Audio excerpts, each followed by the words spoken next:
Hello Fed retirement planning community, welcome back to another video, and this video deals specifically with you military members. So if you're not in the military, I apologize, but this video is mainly for those that are in the military, and it deals specifically with the blended retirement system. I'm getting more and more questions from military members asking, should I opt in to the blended retirement system or should I stay with the system I was on previously? You have to make this decision soon, so I figured I would provide a timely video on my thoughts regarding that decision. Let's find out what they are.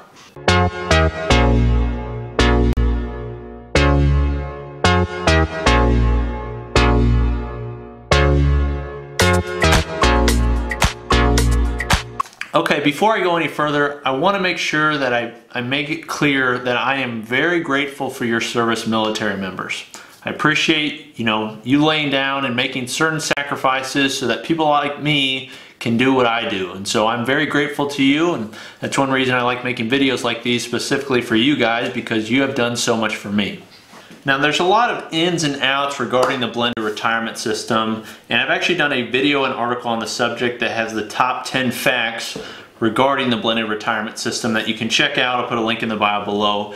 But really, I think the basics boil down to, as a military member currently, you receive a high pension. But with that high pension, I say high pension, which is relative, but high compared to what you'll receive with the blended retirement system.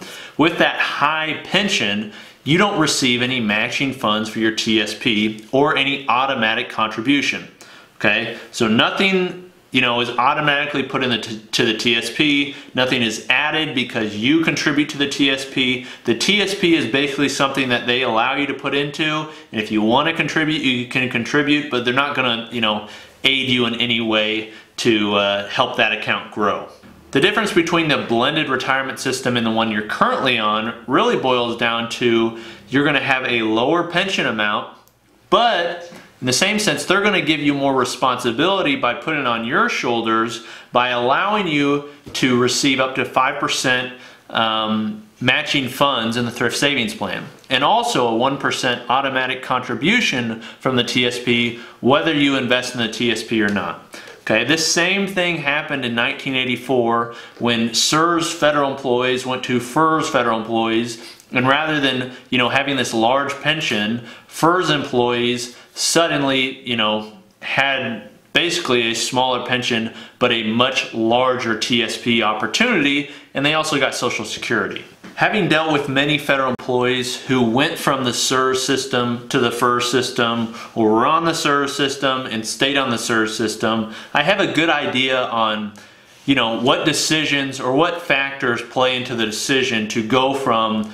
a system where it's kind of taken care of for you, you're going to receive your pension, you're not going to have a whole lot of opportunity for growth, but you know what you're going to get. And then the other system, which is currently FERS for federal employees and will be the blended retirement system for you military members, is you have more opportunity for growth, but that opportunity is not guaranteed. So the main factors that I think play into this is, are you a person who is willing to take a risk in investing in the TSP and investing in the market versus having that solid guaranteed pension amount?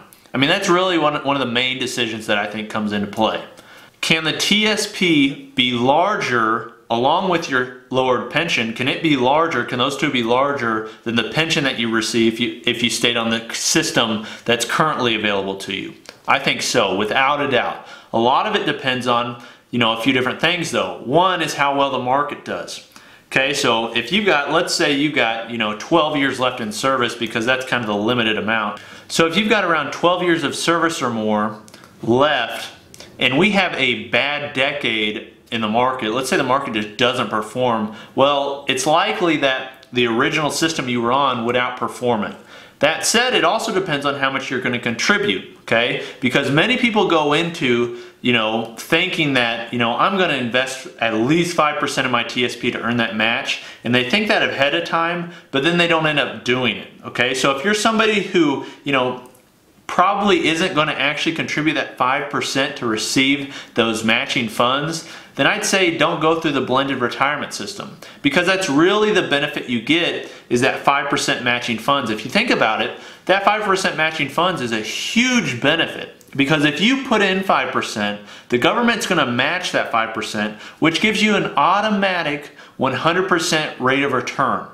Okay, that's outside of any performance you get from any of the funds you go into. Okay, the second thing I think you need to decide is, are you somebody who is going to do research on your investing? Are you going to look at the funds that you should go into? Are you going to look at your your risk profile? Are you going to determine your goals and how you should invest? Because in the current system, you don't have any of that responsibility. You don't have to make those decisions. Okay, but if you have the new blended retirement system and you're putting a lot of money into the TSP hoping that that's going to make a lot of your retirement up, well, in that case, you really need to do your research. That said, if you're watching this video, then you're likely somebody who's already doing that and is going to do that in the future. So I don't think that's a big thing for those watching that need to take into consideration. The last big factor that I think you need to take into play, and I don't want to say that these are the only factors, these are kind of just some of the big ones that come to mind when I'm talking with military members, but the last one I think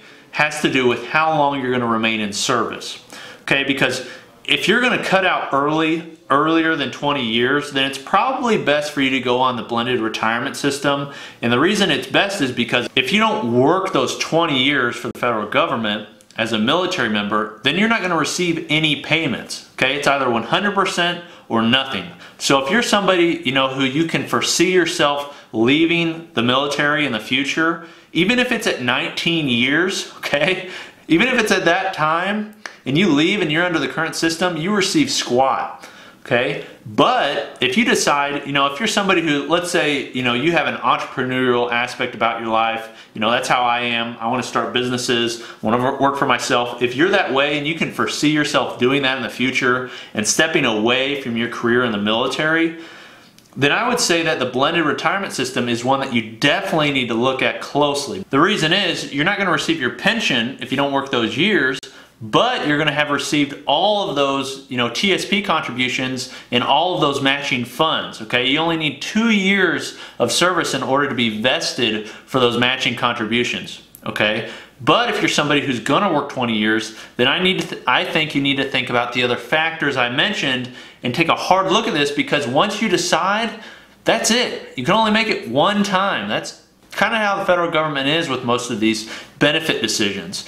Once you choose it, you can't go back. So make sure it's a choice that you're comfortable with, that you've done research on, and that you can live with going on in the future, because you don't want to be somebody who gets 20 years into your career and you're just like, man, I wish I would have made a different decision. Because I've met federal employees that are like that, and their whole retirement is based upon what ifs. What if I could have done this differently? Okay, so choose your decision and go about it the right way.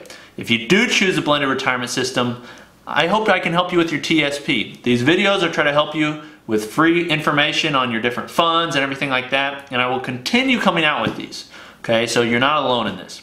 But thank you for watching this video. If you have any questions on the blended retirement system, or you think there's any factors that maybe I missed, feel free to let me know in the comments section below. If you haven't signed up for the Fed Retirement Planning community yet, check the link in the bio below. It's something I think everybody should do, military members included. I provide all sorts of ebooks, white papers, cheat sheets, you name it. I'll give it to you in the email. But thanks for watching. See ya.